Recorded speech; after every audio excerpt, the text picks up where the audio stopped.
Apocalipse capítulo 6, a partir do versículo 12. Nós estamos ainda aqui nos selos que estão sendo rompidos. Primeiro, segundo, terceiro, quarto, quinto. E agora nós vamos ler sobre o sexto selo. Apocalipse capítulo 6, a partir do versículo 12.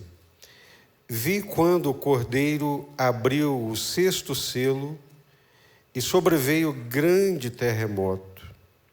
O sol se tornou negro como saco de crina, a lua toda como sangue, as estrelas do céu caíram pela terra como a figueira, quando abalada por vento forte, deixa cair os seus figos verdes. E o céu recolheu-se como um pergaminho quando se enrola. Então todos os montes e ilhas foram movidos do seu lugar. Os reis da terra, os grandes, os comandantes, os ricos, os poderosos, e todo escravo e todo livre, se esconderam nas cavernas e nos penhascos dos montes, e disseram aos montes e aos rochedos: caí sobre nós, e escondei-nos da face daquele que se assenta no trono e da ira do Cordeiro, porque chegou o grande dia da ira deles, e quem é que pode suster-se? Versículos 16 e 17.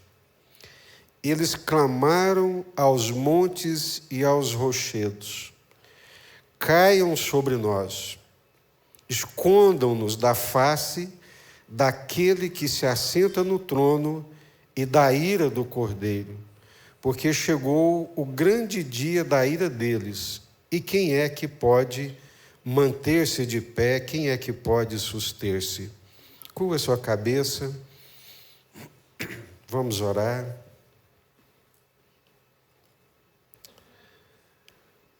Senhor, a Tua palavra, ela é a verdade. É por ela que nós conseguimos compreender quem é o Senhor. Através dela, o Teu caráter nos é revelado. E também a semelhança de um espelho, ela revela também, não as nossas feições físicas, mas as feições do nosso coração. A Bíblia Sagrada, a Palavra de Deus, ela tem o poder de revelar os pensamentos mais íntimos, mais profundos, o nosso caráter, todo o nosso ser. Mas ela revela também a face de Deus, os atributos de Deus, quem é Deus e como Deus pensa. E nessa noite, Senhor, nós te pedimos: tenha misericórdia de nós, fala conosco, fala ao nosso coração. Livra-nos das perturbações e das inquietações, do cansaço, da fadiga, da frieza, da indiferença espiritual. Que o Senhor alcance os nossos corações nessa noite. É o que nós te pedimos em nome do Senhor Jesus, Pai. Nós vimos aqui capítulos 4, 5 e 6, a história, o Deus que se assenta num alto e sublime trono e que conduz a história, que conduz os destinos da humanidade.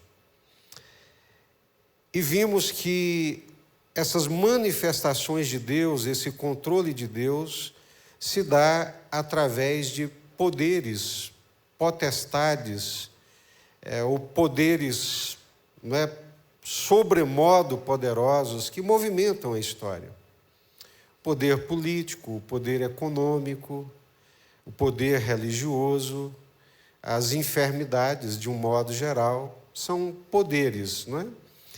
E quando nós falamos potestades, não significa necessariamente entidades ou entes, mas significa simplesmente poder, né? Um poder que move, que sacode, que faz as coisas andarem e acontecerem. E vimos no domingo próximo passado um grande poder também que movimenta a história, muito mais do que a economia, muito mais do que a política, muito mais do que as guerras, que é o poder da oração. Por mais simples que sejam as nossas orações, e por menos dedicados que sejamos a elas, as orações, a uma vida de oração, a Bíblia nos garante que todas as nossas orações, elas chegam à presença de Deus. Que bênção, que dádiva. É por isso que o salmista, no Salmo 40, ele vai dizer: o Senhor inclinou os seus ouvidos para mim. Deus é um Deus que ouve a oração do seu povo. E as nossas orações, elas chegam diante da presença de Deus como incenso agradável, como um aroma agradável à presença de Deus. E as nossas orações, principalmente diante de um mundo muito cheio de iniquidade, de injustiças, as nossas orações, elas chegam diante de Deus e movem o coração de Deus. E movendo o coração de Deus, Deus derrama essas súplicas, esse clamor sobre a terra. Isso também movimenta a história.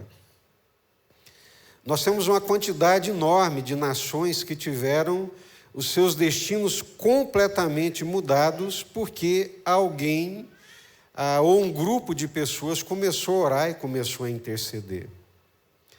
As nações mais prósperas do mundo, se nós vasculharmos a sua história, nós vamos encontrar no background histórico dessas nações pessoas que oraram, que clamaram, que suplicaram a Deus por essas nações. E Deus ouviu, e de um modo sobrenatural, Deus abençoou, mudou a sorte e conduziu o destino dessas nações. Esse é o quinto selo. Se a política é um poder, e nós sabemos que é, se a economia é um poder que elege, que movimenta o mundo, que coisa mais estranha, a partir do movimento político, que foi agora essa guerra que está acontecendo na Ucrânia, aquela escassez que passou a ter do petróleo, aquilo se espalhou pelo mundo inteiro. Estava ouvindo na sexta-feira, participando de um webinário, e um professor de uma universidade da Alemanha estava dizendo que na Alemanha o litro de combustível chegou a 2,50 euros. Imagine, não é só no Brasil, isso se espalhou pelo mundo inteiro. A economia, ela é um poder, mas as orações dos santos, a Bíblia diz que também é um poder sobre a face da terra.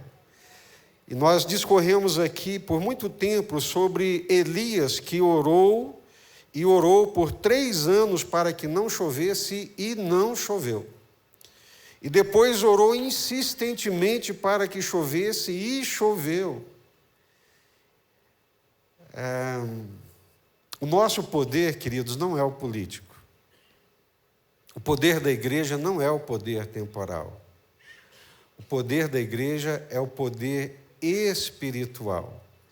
E a forma principal como a igreja age na terra é através da sua rendição a Deus, do seu temor a Deus, da sua busca a Deus. Mas é muito difícil ter uma vida de oração. No nosso microgrupo de discipulado da liderança da igreja que nós temos trabalhado, é muito patente a dificuldade que todos nós temos com a oração. E também é muito claro a forma como Satanás age para nos impedir de ter uma vida de oração. Porque quando nós oramos, os céus se movimentam sobre a terra. Quando nós oramos, o poder de Deus, a ação de Deus, ela se movimenta. É por isso que a rainha Mary, considerada como a sanguinária, ela temia, mas tinha um temor terrível do John Knox. Porque ela sabia que quando aquele homem de Deus orava, coisas sobrenaturais aconteciam. É por isso que o George Miller nos ensina que depender de Deus em oração não nos deixa ansiosos e preocupados, mas traz um descanso profundo para a nossa alma, porque Deus é um Deus que responde às nossas orações. E ele era tomado de uma fé num relacionamento tão intenso com Deus, que nos seus orfanatos ele não admitia pedir dinheiro para quem quer que fosse. Deus vai mandar. Nós vamos orar e Deus vai mandar. E quantas vezes, em situações extremadas, sem recurso nenhum, eles oraram e buscaram a Deus. E a gente acha que eles foram surpreendidos. Não. Deus é um Deus que ouve as nossas orações. E me lembro que lhes disse também que a oração muda a sorte de uma família. A oração muda o curso de uma família. A oração muda a sorte dos nossos filhos. Quando nós oramos, quando nós buscamos a Deus, quando nós intercedemos. Me lembro de um pensador que disse que a situação mais triste de um ser humano é aquele que não ora e que também não tem ninguém que ore por ele. Ou seja, ele não vai à presença de Deus e também não tem ninguém que o apresente diante do Senhor. Imagina o que vai acontecer com a vida dos nossos filhos se todos os dias nós os apresentarmos diante do trono de Deus, suplicando a Deus pela vida deles.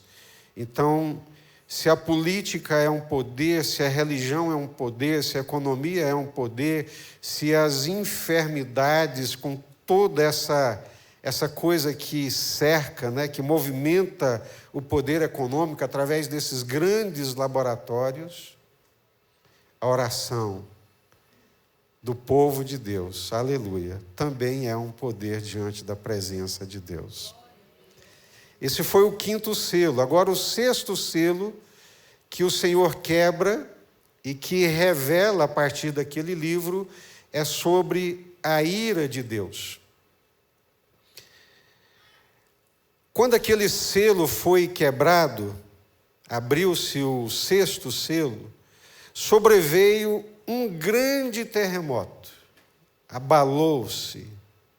O sol se tornou negro como saco de crina, a lua toda como sangue, as estrelas do céu caíram pela terra como a figueira é sacudida e os figos verdes caem.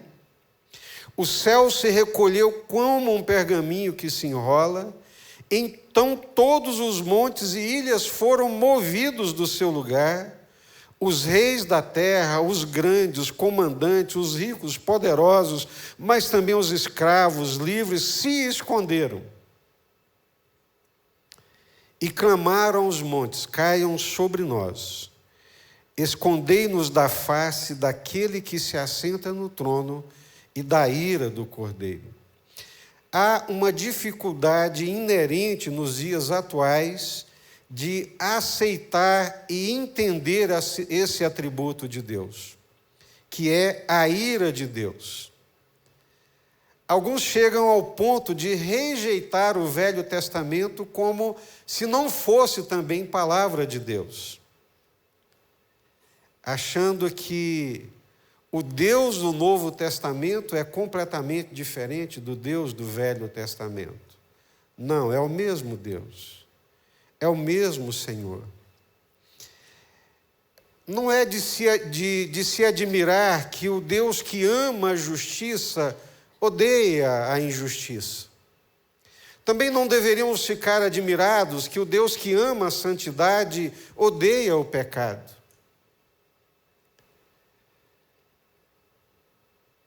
Toda iniquidade, toda injustiça praticada sobre a face da terra, todo sangue inocente derramado, toda injustiça praticada, ela é pesada e requerida, e um dia ela vai ser manifestada na presença de Deus. João capítulo 3, no versículo 36, diz assim: por isso quem crê no Filho tem a vida eterna. O que todavia se mantém rebelde contra o Filho não verá a vida, mas sobre ele permanece a ira de Deus. Evangelho de João, capítulo 3, versículo 36. A ira de Deus é uma realidade. Todos nós, por causa dos nossos pecados e iniquidades, nos tornamos inimigos de Deus. As nossas ofensas, os nossos pecados, as nossas injustiças nos separam de Deus. Mas em Cristo Jesus, no seu sacrifício vicário, nós encontramos um livramento da ira de Deus. Em Cristo, nele, por meio da graça dele, por meio do sacrifício dele, nós somos perdoados e completamente considerados como aceitos e amigos de Deus por causa de Jesus. Os nossos pecados nos separam de Deus, as nossas iniquidades criam uma barreira de inimizade entre nós e Deus, nos colocando na condição de inimigos e debaixo da ira de Deus. Mas quando eu creio em Jesus, quando eu entro em Jesus, se alguém está em Cristo, nenhuma condenação há sobre ele. Se alguém está em Cristo, é uma nova criatura, as coisas velhas passaram, é um novo relacionamento com Deus. Por isso, quem crê no Filho de Deus tem a vida eterna. Todavia, quem se mantém rebelde contra o Filho não verá a vida, mas sobre ele permanece a ira de Deus. Deus não é uma construção da nossa imaginação. Deus, ele está acima daquilo que nós pensamos, daquilo que nós construímos, daquilo que nós idealizamos. Ele é Deus, ele não é um ídolo. O ídolo é a criação da imaginação humana. E é tão interessante quando nós conversamos com as pessoas e elas dizem, olha, como é que pode? É inconcebível um Deus Pai amoroso agir com esse rigor e com ira. Deus é um Deus bondoso, um Deus misericordioso, um Deus amoroso, mas também é um Deus que preza pela justiça e requererá dessa terra toda a iniquidade cometida. E o sexto selo fala exatamente sobre isso. Vai chegar um tempo, um momento que nós já percebemos que a ira de Deus se manifestará contra toda injustiça e contra toda iniquidade. A ira de Deus se manifesta contra a rejeição humana da sua graça em Cristo Jesus. O apóstolo Paulo, em Colossenses capítulo 3, diz assim: fazei, pois, morrer a vossa natureza terrena, prostituição, impureza, paixão lasciva, desejo maligno e avareza, que é idolatria. Por estas coisas é que vem a ira de Deus sobre os filhos da desobediência. A ira de Deus é um fato, a ira de Deus é uma realidade, que se manifesta contra aqueles que rejeitam a sua graça em Cristo Jesus, mas que também se manifesta sobre aqueles que insistem em viver em rebelião contra a vontade de Deus, vivendo uma vida de pecaminosidade, de injustiças e de iniquidade. Fazei, pois, morrer a vossa natureza terrena, a prostituição, a impureza, a paixão lasciva, desejo maligno e a avareza, que é a idolatria. O avarento é idólatra. Porque o Deus dele não é o Senhor. O Deus dele é Mamon. O Deus dele é o dinheiro. E é uma idolatria. Idolatria não é só ter imagens ou ídolos. Idolatria é ser avarento, é ser apegado ao dinheiro. E nós até, sem perceber, atribuímos personalidade e personificação ao dinheiro. Ao ponto de ser muito comum, ditado entre nós, o dinheiro não aceita desaforo. Ora, estamos personificando. Estamos transformando ele num ente, numa pessoa. E, de fato, ele não aceita mesmo desaforo, porque ele é um Deus. O Senhor Jesus também trata o dinheiro como um Deus, como uma entidade, dando-lhe pessoalidade. O dinheiro não é neutro, como a gente imagina que é, e como queremos crer que seja, não. A avareza, o apego ao dinheiro, o amor ao dinheiro é idolatria. E por essas coisas vem a ira de Deus sobre os filhos da desobediência. Em Tessalonicenses, capítulo 1, versículo 10, e para aguardardes dos céus o seu Filho, a quem ele ressuscitou dentre os mortos, Jesus, que nos livra da ira vindoura. Ora, João 3,36, Colossenses capítulo 3, Tessalonicenses, primeira carta, capítulo 1, versículo 10, numa demonstração clara que a ira de Deus é uma realidade que se manifesta e que se manifestará contra toda injustiça, pecados, ofensas, impurezas, prostituições, avareza e por aí vai, mas ela se manifesta também contra os corações endurecidos. Hebreus capítulo 3, versículos 7 a 11. Assim, pois, como diz o Espírito Santo, hoje, se ouvirdes a sua voz, não endureçais o vosso coração, como foi na provocação, no dia da tentação no deserto, onde os vossos pais me tentaram, pondo-me à prova, e viram as minhas obras por 40 anos. Por isso me indignei contra essa geração e disse: estes sempre erram no coração, eles também não conheceram os meus caminhos. Assim jurei na minha ira, não entrarão no meu descanso. Não faça uma construção ilusória de Deus. Não construa a partir dos seus sentimentos um caráter para Deus. Ele não é ídolo.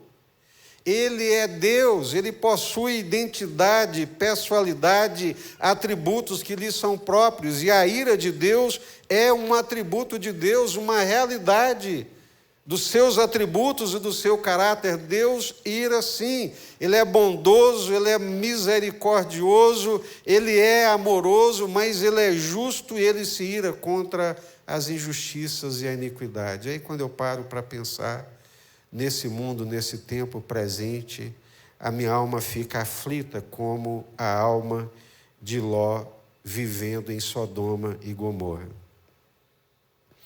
Por fim, Romanos capítulo 1, muito conhecido de todos nós, a partir do versículo 18. A ira de Deus se revela do céu contra toda impiedade e perversão dos homens que detêm a verdade pela injustiça. A ira de Deus já se revela. A ira de Deus, ela se manifestará num tempo vindouro, mas ela já se revela agora. Contra essa humanidade que retém a verdade, que não se rende à verdade, preferindo a injustiça, preferindo a mentira. A ira de Deus se revela do céu contra toda impiedade e perversão dos homens. Porquanto que de Deus se pode conhecer é manifesto entre eles, porque Deus lhes manifestou. Salmo 19 diz que a natureza, sem nenhuma linguagem, ela revela a glória de Deus. É só se for muito tapado para poder não enxergar a glória de Deus, a manifestação de um Deus criador através dessa natureza. Uma das coisas mais lindas nesse tempo de pescaria era contemplar essa natureza de Deus, aquelas araras que sobrevoavam sobre nós nas canoas. Gente, que cores! Que diversidade de cores! E outros pássaros que não se vê por aqui, mas víamos lá, todos pretos, escuros, completamente negros na sua penugem, mas com um bico vermelhinho, pequenininho o bico vermelho. Os tucanos que passavam, os peixes. A criação, ela revela um Deus criador. Porquanto o que de Deus se pode conhecer é manifesto entre eles, porque Deus lhes manifestou. Porque os atributos invisíveis de Deus, assim como o seu eterno poder, como também a sua própria divindade, claramente se reconhecem desde o princípio do mundo, sendo percebidos por meio das coisas que foram criadas. É de uma perversidade, é de uma maldade, é de uma iniquidade, é de um engano, que me faltam adjetivos para descrever alguém que se recusa a render-se a Deus como se Deus não existisse diante de todas as suas manifestações. A própria vida humana, o ar que respiramos, essa anatomia humana, a forma como nós nos cortamos e nos regeneramos fisicamente, a forma como nós nos quebramos e de repente aquele osso é ligado, um corte que sangra, mas de uma forma quase que invisível, sobrenatural, o próprio corpo age, a natureza age, o organismo age. Ora, pelo amor de Deus, o que de Deus se pode conhecer não é por falta, preste atenção, não é por falta de conhecimento de Deus que o homem vive as iniquidades que vive. Não é por falta de conhecimento de Deus que o homem pratica as maldades que pratica. Porque Deus se revelou, Deus se deu a conhecer através da natureza, numa forma mais básica de revelação, que é a natureza. Os céus, eles revelam a glória de Deus, uma noite sobre outra noite, o sol que se manifesta, tudo isso é uma revelação da glória de Deus. É por maldade, é por iniquidade, é por preferir o mal, é por fazer uma escolha daquilo que é mal, daquilo que é injusto, que o homem nega a possibilidade de conhecer a Deus e de se render a Deus. Tais homens são, por isso, indesculpáveis, porquanto, tendo conhecimento de Deus, não o glorificaram como Deus, nem lhe deram graças, antes se tornaram nulos em seus próprios raciocínios, obscurecendo-se-lhes o coração insensato. Golpearam tanto a consciência, negaram tanto as verdades divinas, rejeitaram tanto as propostas de Deus, que Deus os deixou entregues às suas próprias consciências maldosas, malignas, iníquas. Aí, queridos, haja criatividade para o mal e para a iniquidade. A mente humana, o coração humano, distanciado de Deus, longe de Deus, é uma fábrica de ilusões, é uma fábrica de maldades e de perversidades. O pior mal que pode acontecer à humanidade é o seu distanciamento de Deus. Deus se revela, Deus se mostra, mas o homem não quer, rejeita, não aceita, e julgando-se por sábios, tornaram-se loucos e mudaram a glória do Deus incorruptível em semelhança da imagem do homem corruptível, bem como de aves, quadrúpedes e répteis. Pelo amor de Deus, que loucura! Que loucura atribuir a sacralidade de Deus a objetos imateriais. Que loucura alguém curvar-se diante de uma madeira, alguém chegar para uma pedra e adorar a pedra, alguém chegar para a terra e adorar a terra, e adorar as águas como se fossem Deus. É uma ofensa a Deus.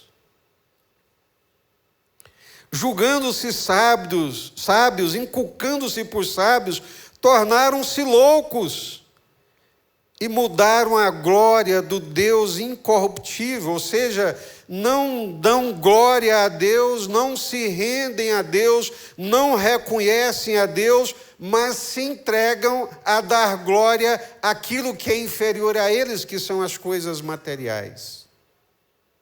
É uma loucura. A idolatria, em todas as suas formas, é uma loucura. Por isso, preste atenção, o versículo 18 de Romanos, capítulo 1, começa assim: a ira de Deus se revela do céu contra toda impiedade e perversão dos homens, que preferem a injustiça do que a verdade.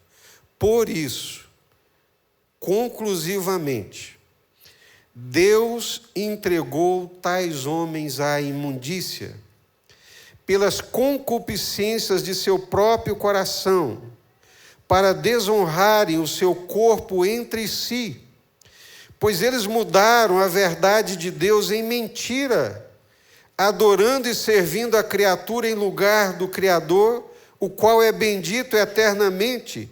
Por causa disso, os entregou Deus a paixões infames, porque até as mulheres mudaram o modo natural de suas relações íntimas por outro, contrário à natureza.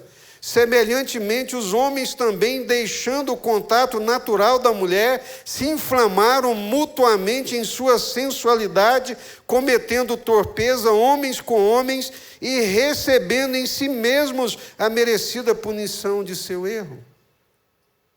E por haverem desprezado o conhecimento de Deus, o próprio Deus os entregou a uma disposição mental reprovável para praticarem coisas inconvenientes, cheios de toda injustiça, malícia, avareza e maldade, possuídos de inveja, homicídio, contenda, dolo, malignidade, sendo difamadores, caluniadores, aborrecidos de Deus, insolentes, soberbos, presunçosos, inventores de males, desobedientes aos pais, insensatos, pérfidos, sem afeição natural e sem misericórdia. Ora, conhecendo eles a sentença de Deus, que são passíveis de morte os que tais coisas praticam, não somente as fazem, mas também aprovam os que assim procedem. Por isso que quando nós lemos aqui, vi quando o Cordeiro abriu o sexto selo, sobreveio um grande terremoto, o sol se tornou negro como um saco de crina, a lua toda como sangue, as estrelas do céu caíram pela terra como a figueira quando é abalada por um forte vento e deixa cair os seus figos verdes. O céu recolheu-se como um pergaminho quando se enrola. Então todos os montes e ilhas foram movidos do seu lugar. Os reis da terra, os grandes, os comandantes, os ricos, poderosos, mas também escravos, livres, se esconderam nas cavernas e nos penhascos. Por que se esconderam? Escondei-nos da face daquele que se assenta no trono e da ira do Cordeiro. Falar da ira de Deus, queridos, não vai diminuir a graça e a bondade de Deus de forma alguma, mas vai nos tirar também do limbo do engano, vai nos tirar também desse lugar escorregadio, para nos levar para um lugar firme, para nos colocar sobre uma rocha, entendendo que toda iniquidade, que toda perversão da verdade, que toda afronta a Deus, que é um Deus vivo, um Deus real, trará consigo a justa punição. É isso. Alguns não suportam falar sobre o juízo de Deus, mas o juízo de Deus é uma realidade presente na história, em toda a história cristã, em todos os tempos. Eu estava lendo aqui a palavra de Deus, e Paulo, quando foi preso em Cesareia e aguardava o seu julgamento em Roma, foi levado ali diante do governador Félix.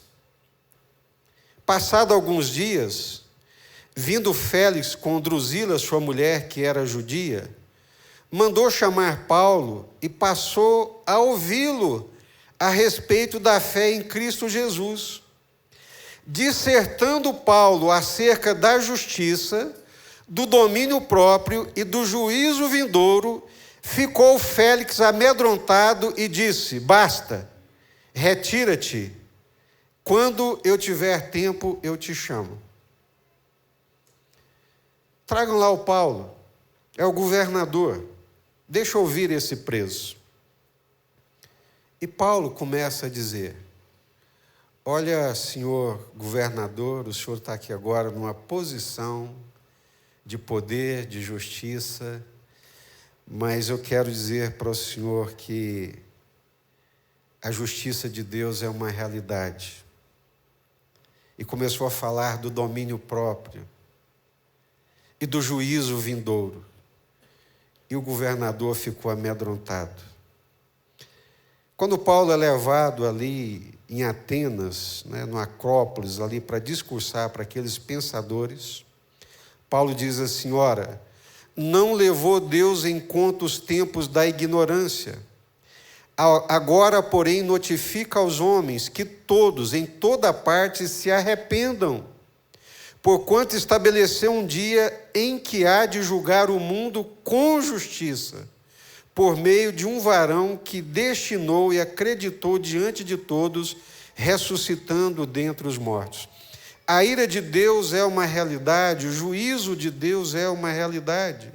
E nós temos, historicamente, o que nós chamamos de credo apostólico, que não é propriedade de nenhuma denominação cristã, é uma propriedade da fé cristã.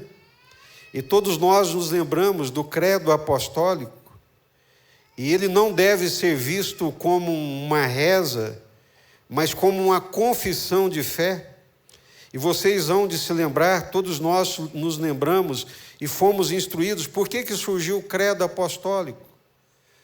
Para que não houvesse um desvio doutrinário, mas para que a igreja ficasse centrada ali na doutrina. E o que dizia o credo apostólico? Creio em Deus Pai Todo-Poderoso, Criador do céu e da terra. Creio em Jesus Cristo, seu único Filho, nosso Senhor, o qual foi concebido por obra do Espírito Santo, nasceu da Virgem Maria, padeceu sob o poder de Pôncio Pilatos, foi crucificado, morto, sepultado, desceu ao Hades, ressurgiu dos mortos ao terceiro dia, subiu aos céus, está sentado à mão direita de Deus Pai Todo-Poderoso, de onde há de vir para julgar os vivos e os mortos.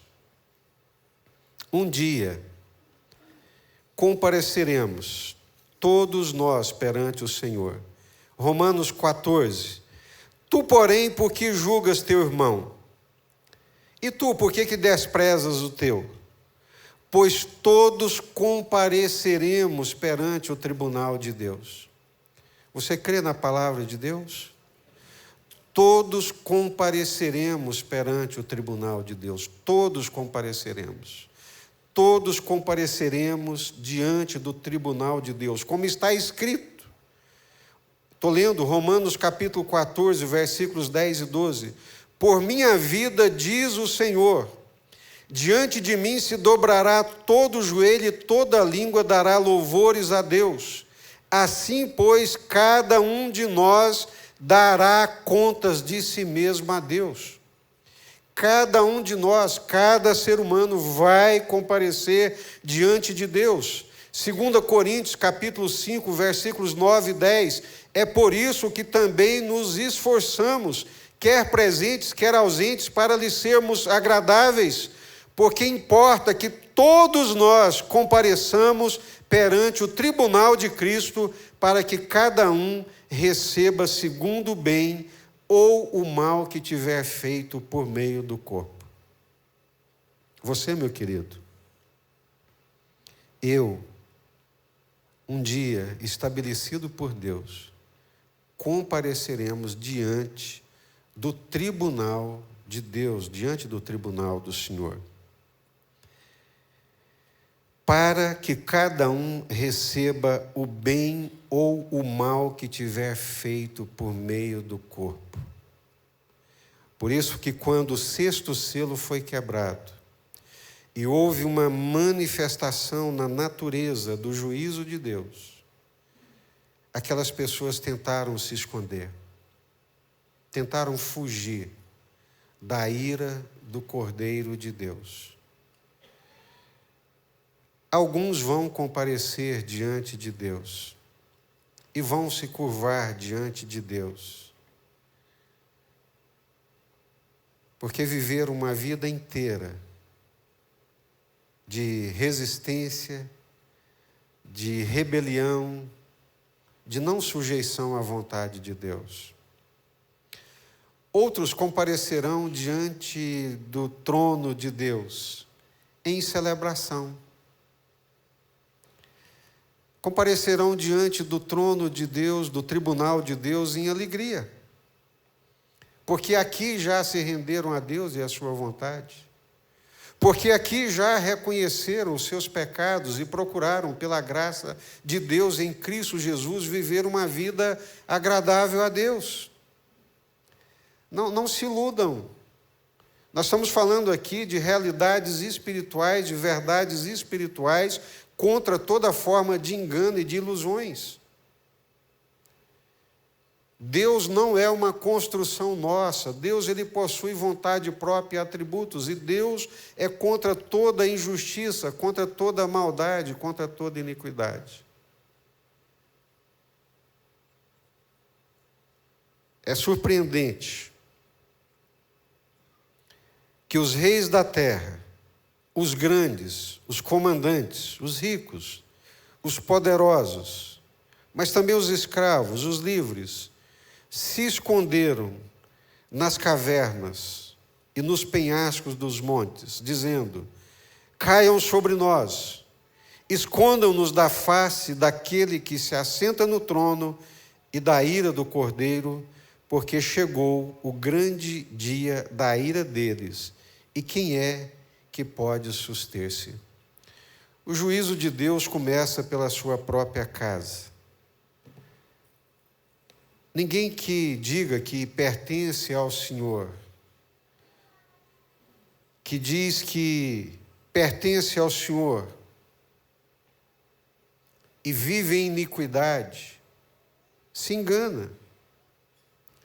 Quem diz pertencer a Deus mas vive praticando a injustiça, a iniquidade, a maldade, ou vive em pecado, está se iludindo, está se enganando. Contra essas coisas é que se manifestam a ira de Deus. Mas todos aqueles, graças a Deus por isso, que temem e que entendem que também são pecadores, mas que se arrependem e que se convertem dos seus maus caminhos e que dão um novo curso às suas vidas pela graça de Deus, entrando debaixo do domínio de Deus, da vontade de Deus, sujeitando-se à vontade de Deus, alcançam a vida, porque a vida eterna é essa, é conhecer a Ti como o único Deus e a Jesus Cristo a quem Tu enviastes. É possível, sim, escapar da ira de Deus, quando nós não escondemos em montes, quando nós não escondemos em penhascos, mas quando nós nos escondemos em Jesus. Quando nós nos escondemos em Jesus. Por que a ira de Deus não deve me atingir como pecador? Por causa de Jesus. Por causa da justiça de Jesus. Porque eu sou de Jesus. Porque eu amo Jesus e porque Jesus é o meu Senhor. É esse esconderijo que me faz escapar da ira de Deus. Cavernas, penhascos, esconderijos, não fará com que ninguém escape da ira de Deus.